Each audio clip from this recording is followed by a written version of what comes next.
There's something so magical about the start of spring.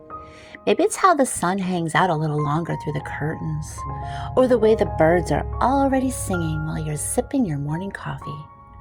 And that breeze, it sneaks in through the open windows like it's carrying a little hope with it, brushing against your tired soul and quietly whispering, "Hey, life's still blooming."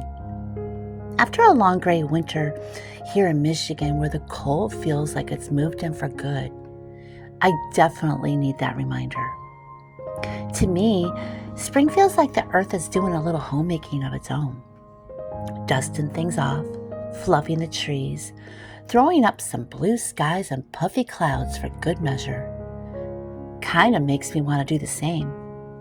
But I'll be honest, living in a small home with its quirks and worn out corners, it's not always easy to feel that fresh start energy. Still, I've learned homemaking, it's not about getting it perfect. It's about loving where you are, right now, working with what you've got. Even if your cats are climbing on the counters again, the porch paint's peeling again, and that spice rack you organized 2 days ago, total chaos. But hey, that's real life, and there's beauty in that too.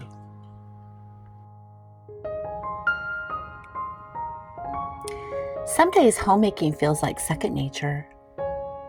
Kind of days where the sun is shining through the windows, casting a warm glow on everything it touches. Something's baking in the oven, and the whole house smells like a bakery. Those are the magical days, the ones where everything flows, where I find myself humming while I wash the dishes and feeling just so thankful to be home. And then there's those days where it doesn't quite feel like that. Some days homemaking, it feels like a never-ending list of little puzzles to solve. You know what I mean? Like that one drawer that refuses to shut all the way anymore. Or that crooked picture on the wall that I constantly straighten every time I walk by. Or how about when Spade decides to lay right in the middle of my freshly folded laundry? Then the mental clutter, the thing that nobody sees. Quiet little doubts. I'll wake up some mornings and I'll instantly feel behind before I've even had my coffee. I look around and I think, how is this house still not as cozy and tidy as I want it to be? I'll question everything. Like, am I doing enough? Does any of this really matter? Is anyone noticing the effort that I'm putting in? I used to let those thoughts win. I'd get overwhelmed and I'd freeze up. I would try to tackle everything at once and then crash halfway through and feel like a total failure. But over time, I've had to learn something important, something that's honestly saved my sanity more times than I can count. Now, instead of pushing through the overwhelm, I pause and I ask myself a simple question. How can I make this work better for me today? Not tomorrow, not next week, not when I finally get new shelves or paint the bathroom or figure out where I'm going to put my boxes of Christmas stuff since, of course, a new shed is completely out of budget this year. Sometimes the answer is tiny, like switching out a cluttered end table that always collects junk mail and replacing it with a little basket, a cozy stack of folded quilts. That's it. It's not a full living room makeover. It's just a corner that feels calmer. And that's enough. Other days, the answer is giving myself full permission to do absolutely nothing. To throw my hands up and say, sorry house, not today, maybe tomorrow. And that's okay too.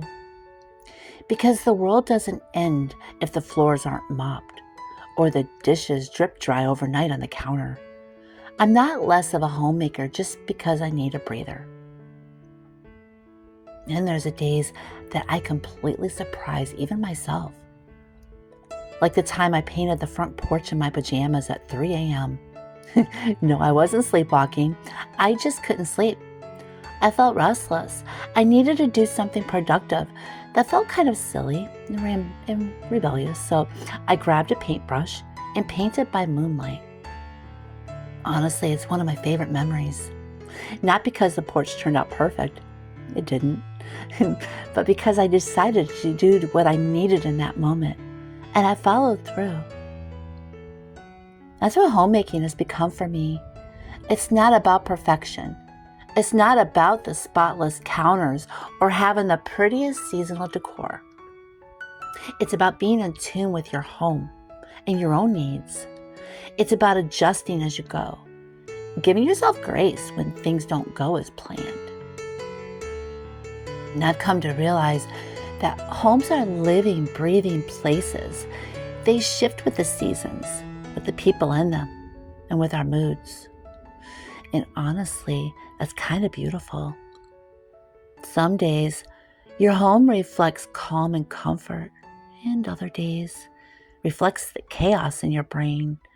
And that's okay, because it's your space, and you're doing your best with it. I think we put way too much pressure on ourselves to have everything together. But life isn't always tidy, and people aren't tidy. Some of the best moments happen in the mess, like spontaneous baking sessions that leave flour everywhere, or cozy movie nights where the throw blankets end up tangled in a pile on the floor, and popcorn ends up under the couch, or even just sitting on the porch with a cup of tea and ignoring the weeds on the flower beds. Those things matter. The small stuff matters. The feeling of home matters so much more than the look of it. So if you're having one of those days where nothing feels right, where you're staring at the clutter and questioning everything, I want you to know that you're not alone. We've all been there, and you're doing better than you think. Give yourself the freedom to try things differently. Move the furniture around just because. Put up fairy lights in the bathroom if that makes you smile. Paint the porch at 3 a.m. or take a nap. Forget the whole list for a while. Trust that the energy will come back. It always does. Your home doesn't need to be perfect. It just needs to feel like a place where you can relax. Be yourself. A place where you can laugh, cry, rest, work. Just be. And if all else fails, light a candle that smells like cinnamon rolls and call it a win. That's what I do.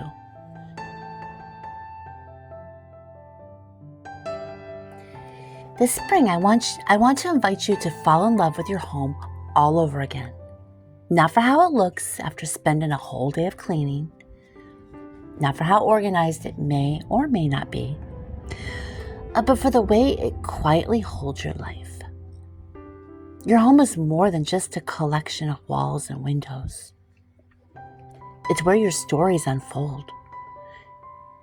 It's where the mornings start with a quiet coffee or loud cereal slurps, where the afternoons are filled with projects half finished and to-do lists that always grow faster than they shrink.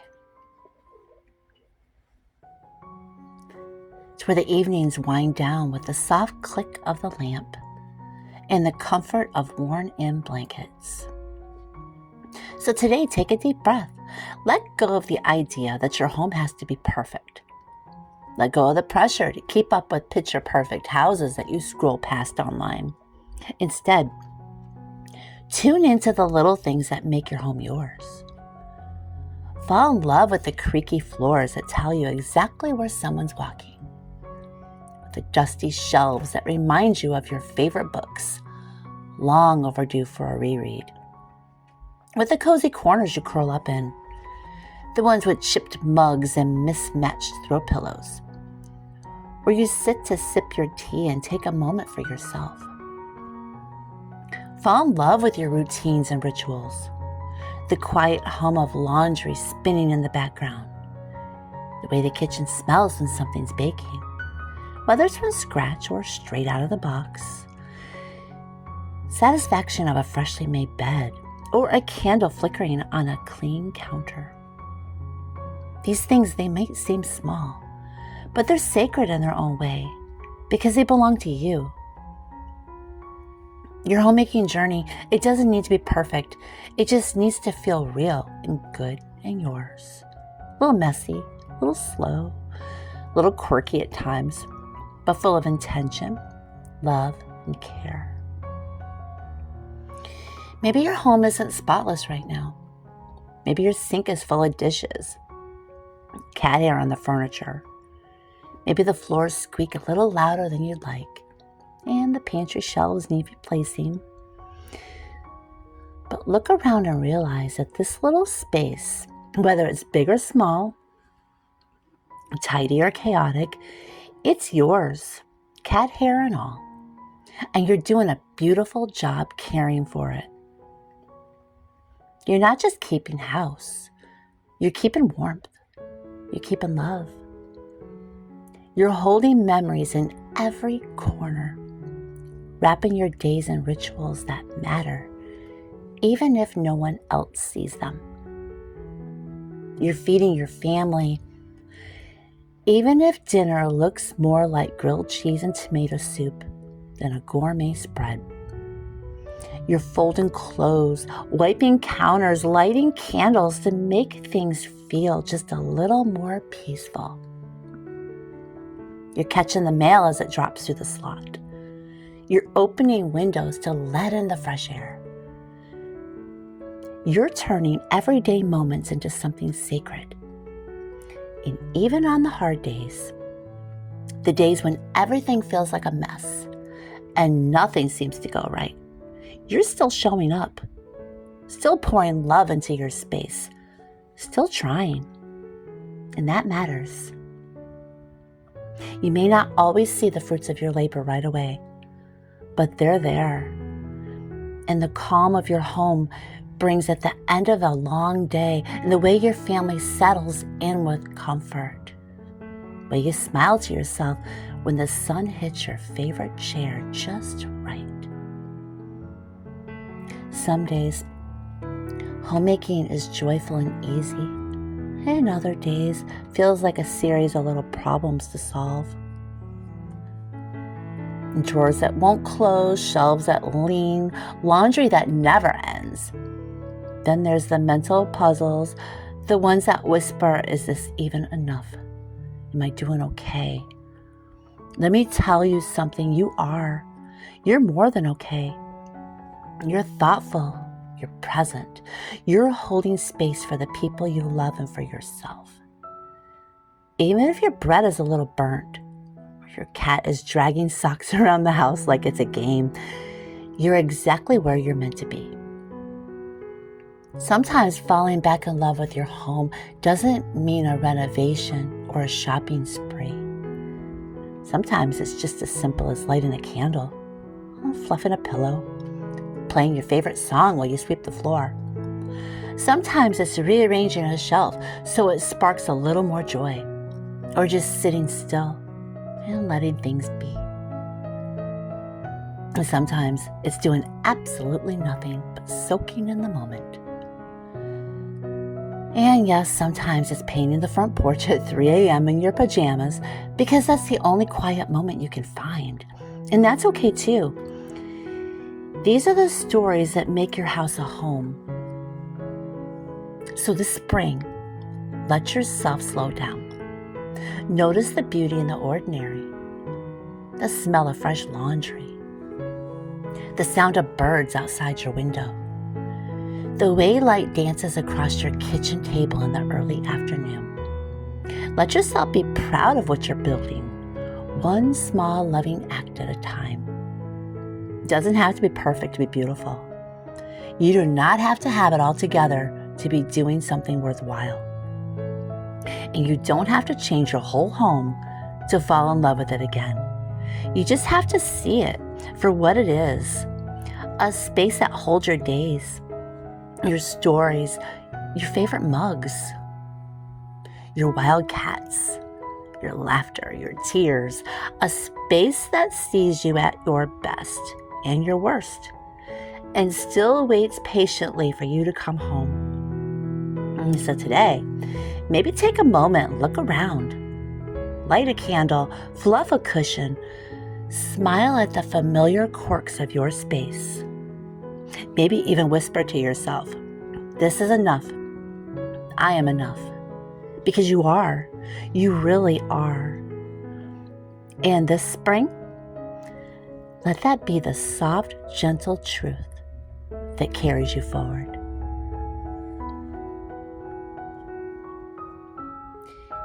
Maybe your life is a little different these days.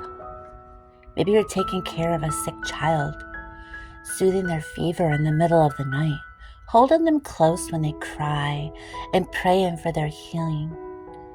Maybe you're tending to a husband who needs you more than anything right now, physically, emotionally, or both. Maybe you're so tired and worn out that you don't know where you will find the strength to go on. But let me tell you something. You are stronger than you think. Think about all the struggles you have been through up to this point. The sleepless nights, the endless chores, the meals prepared with love, even when you were exhausted, the worries that kept you awake, the sacrifices you made without complaint, struggles that would have completely broken someone else, but not you. You made it through, and you will make it through this too. In the quiet moments when the house is finally still and you sit with your thoughts, it's so easy to feel like you're carrying the weight of the world alone, but you're not. I see you, I hear you, and I want you to know that you are doing an extraordinary work, even when it feels ordinary. Homemaking is not just about cooking, cleaning, and caring. It's about creating a sanctuary of love. It's about being the steady heartbeat of your home, the one who holds everything together, even when it feels like everything could fall apart. And that, my friend, is nothing short of heroic. You don't keep going because it's easy. You keep going because love fuels you. Love for your family. Love for the life you're building together. Love for those little moments that make it all worthwhile. That sleepy smile from your child when you tuck them in at night. The grateful look from your husband when he knows you've been his rock. The quiet pride of knowing that because of you, your home is a place of warmth and safety. These are the things that keep you going, even on the hardest days. Remember when you thought you couldn't handle one more sleepless night? But you did. Remember when you felt like the laundry and dishes would never end? But they did, at least for a little while. Remember when you thought you had nothing left to give, and then you gave more? That's because you are resilient, you are capable, and you are far stronger than you give yourself credit for. You don't have to be perfect. Some days just getting through is enough. If all you did today was keep your family fed and loved, that is more than enough. The world may not applaud you for it, but I will, because I know how much it takes. It's okay if the house isn't spotless. It's okay if dinner is simple. And it's okay if you need to sit down and breathe for a minute or an hour. You are human, and you are doing such a great job. You may not see it now, but the love and care you pour into your home, it's changing lives. Your children will grow up knowing they were cherished, and your spouse will always remember how you stood by them. Your home will be a refuge, a place where hearts are healed and memories are made. That is a legacy, and that is a life well lived. So on the days when the weight feels heavy, remember, you are loved and you are needed. You are making a difference, and most of all, you are not alone. I'm here cheering you on, believing in you even when you struggle to believe in yourself. Take a deep breath. You've got this. And if today was hard, tomorrow is a new day. Rest if you need to. Cry if you must. But don't ever doubt your strength. Because you are a warrior in an apron, a silent force of love and resilience, and the world is better because you're in it. A home where people feel seen is better than a home that's magazine ready. A meal made with joy nourishes more than a gourmet dish made with resentment. Laughter over a messy kitchen table is far more valuable than silence in a pristine one. The world may not reward you for wiping hoses, packing lunches, or scrubbing floors, but God sees you. Your family sees you, and one day they will rise up and call you blessed. Proverbs 31:28. Love that verse. You are the first smile your family sees in the morning, the safe place they return to at the end of the day, the steady heartbeat of a home that will shape generations. That is no small thing. Maybe you've been in a season where homemaking felt like duty, not delight. Maybe you've wondered if your work matters. Maybe you're just tired. But this spring, I hope you see with fresh eyes. Your home is your masterpiece. Your love is your legacy. And your ordinary, everyday work is extraordinary. So open the windows, light the candles, set the table, and fall in love with homemaking all over again. Because the world needs what only you can create, a home. You've got this, and I am cheering you on every step of the way. Think of your home not just as walls and furniture, but as your family's stories. Your kitchen table, it's where your family had shared meals together, conversations about your day, memories shared together, holidays celebrated, birthdays, anniversaries. The scratch on the door frame marks where you measured all the kids' growth. I want to encourage you as we enter this spring season to bring intention to your daily homemaking. Try putting wildflowers in a mason jar on the windowsill. Maybe play your favorite music while folding laundry. And somewhere between the flower, dust, and dandelions, remember why you love homemaking. Not because your home is perfect, but because it is alive. This spring, may you rediscover the love and joy in the ordinary, the extraordinary in the everyday. Your home isn't just a place. It's the living story of your love, one small, beautiful act at a time. And that, my friend, is everything. See you next time.